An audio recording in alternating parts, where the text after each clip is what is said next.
Assalamualaikum warahmatullahi wabarakatuh. Nama saya Ibrahim Rayhan Chandra, nomor absen 15 dari kelas 8B. Saya akan menceritakan tentang kisah Nabi Harun alaihissalam. Kisah Nabi Harun semasa kecil menjadi juru bicara Nabi Musa. Kisah Nabi Harun yang setia mendampingi Nabi Musa berdakwah. Nabi Harun adalah saudara kandung Nabi Musa, musuh utama Raja Fir'aun. Nabi Harun dan Nabi Musa adalah kakak beradik. Nabi Harun adalah putra tertua Imron, yang tidak lain adalah ayah kandung Nabi Musa. Sepanjang kisah Nabi Harun, ia dikenal sebagai orang yang paling setia mendampingi Nabi Musa berdakwah. Salah satu kelebihan Nabi Harun adalah piawai dalam berbicara, yang menjadi kekurangan Nabi Musa.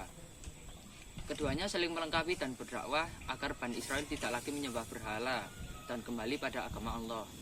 Halangan dan rintangan yang dihadapi oleh kedua utusan Allah tersebut tentu sangat berat, apalagi menghadapi kekuasaan Fir'aun dan Bani Israel yang masih saja menyembah berhala.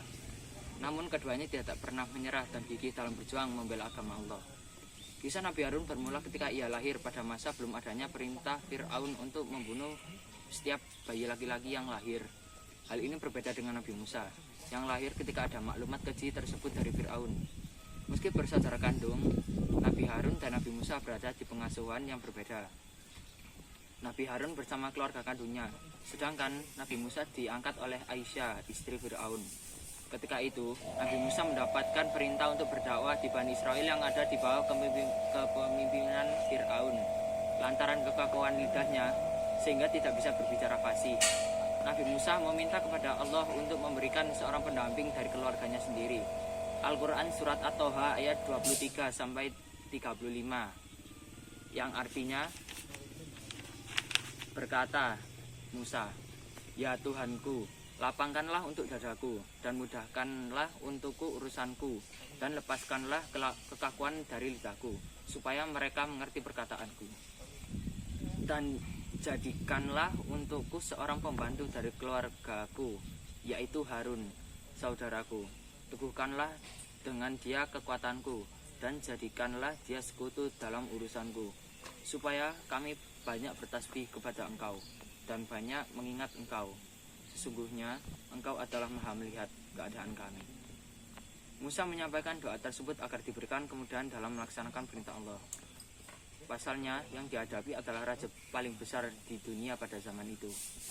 Fir'aun pada masa itu dikenal sebagai raja yang sewenang-wenang, keji, dan paling keras hati dengan kekafirannya. Pasukan Fir'aun sangat banyak, dan ialah sosok yang paling diktator saat itu.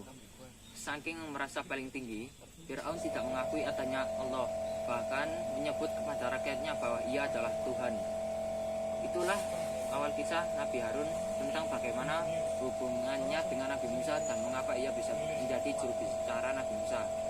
Nabi Harun dikenal sebagai juru bicara Nabi Musa.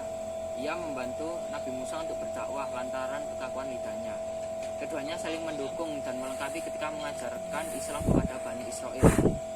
Nabi Harun alaihissalam adalah pembicara yang berbakat dan kerap menjadi juru bicara Nabi Musa alaihissalam. Nabi Harun yang mengajari Bani Israel untuk beribadah dan tidak lagi menyembah berhala. Sekian, wassalamualaikum warahmatullahi wabarakatuh.